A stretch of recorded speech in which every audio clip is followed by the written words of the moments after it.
Now, yesterday we were talking about the whale season currently taking place off the coast of Australia. And we touched on the much beloved Migaloo, the rare albino humpback, who seemed to have been missing in action and hasn't been seen for the last 2 years. That's right. We had Vanessa Pirotta, who is a wildlife scientist, on the show.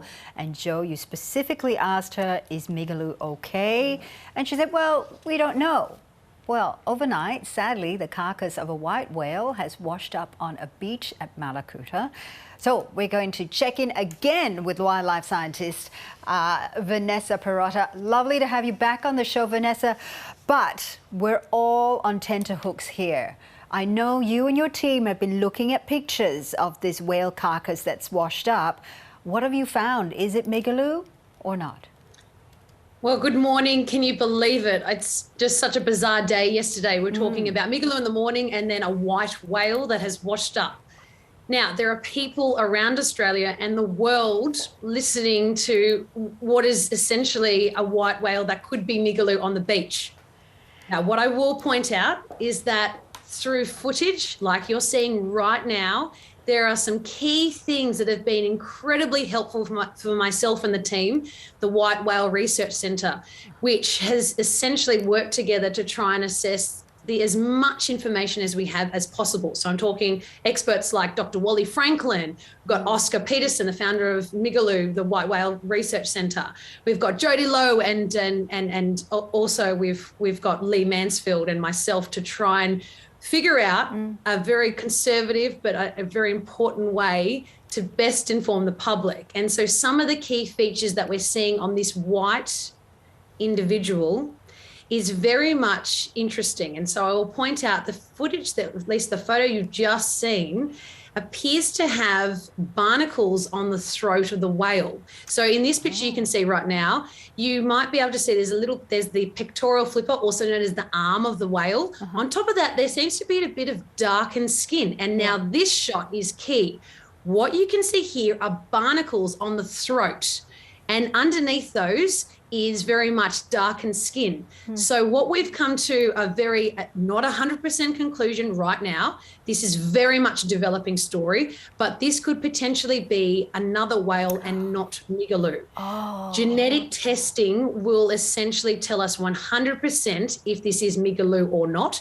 But at this stage, the team and I have worked on an initial assessment. We're not in the field, just based on what we're seeing is that it's most likely it's not what everyone's really worried, but it seems to be most likely a white whale, or at least a whale that has been a darker pigmentation that potentially has passed out at sea and washed ashore and be weathered over time. Because when you can see the barnacles attached to that black area there, that indicates that that was external skin, because we have barnacles on the outer layer of these animals. They're little hitchhikers.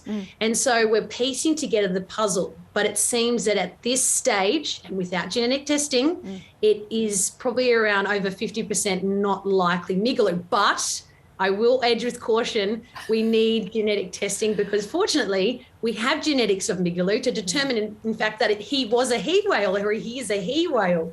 So watch this space. And some people are commenting saying, well, that's a pretty good looking whale that has been weathered over time. Usually we see animals like this that are more, got more bruises and cuts, but often the White Whale Research Centre gets calls saying from pilots, we've got a white whale that's floating in the middle of the ocean, and over time these animals can pass and their bodies weather, the sun exposure, their skin can come off. I mean, even if you feel the whale's skin, the first bit, the coloration of the darkened skin on most normal non-Migaloo whales, it can come off quite easily. You can visually see it, and that's the point I'm trying to make. So it's a working, developing story, but authorities need to get back down there to measure the whale, because we know roughly the size of Migaloo, and to look at its genital area to see if it's a boy or a girl, which will help us out.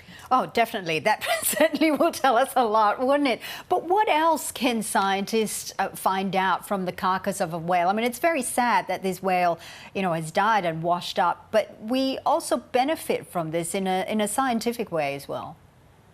Absolutely. So any individual passing is a really sad thing, but we have to have something positive come out of this. So regardless if this is Migaloo or another whale, a stranded whale like this is a huge contribution to science. So if you're watching this at home going, this is devastating, there is something that us as humans can take away from this in terms of learning more about whales, because often we don't have a whale wash up in an area that can be accessible for science. So in this case, a necropsy will be undertaken, and your listeners or your viewers are probably like, what's a necropsy? It's an animal autopsy. And so measurements and samples, genetics will be taken from this individual by the appropriate authorities. So it's really important for the general public not to approach the animal, because this animal could carry a number of diseases that could be problematic for you. And also, it's really important to note that if you have an animal like this on a beach, 40,000 kilograms potentially of blubber and whale that could naturally, as it's decomposing, leak juices into the area, which would bring upon other animals that are part of the natural ecosystem, like sharks, to help break down this animal over time. So it's safety first for humans, but also an opportunity for us in the science world to learn more about whales. Okay, Vanessa, I don't know where we would be without you, but thank you so much for explaining to us all of this. And we wait with bated breath the genetic tests on this whale carcass that's just washed up. Vanessa Pirotta, their wildlife scientist, thank you so much. Thank you very much.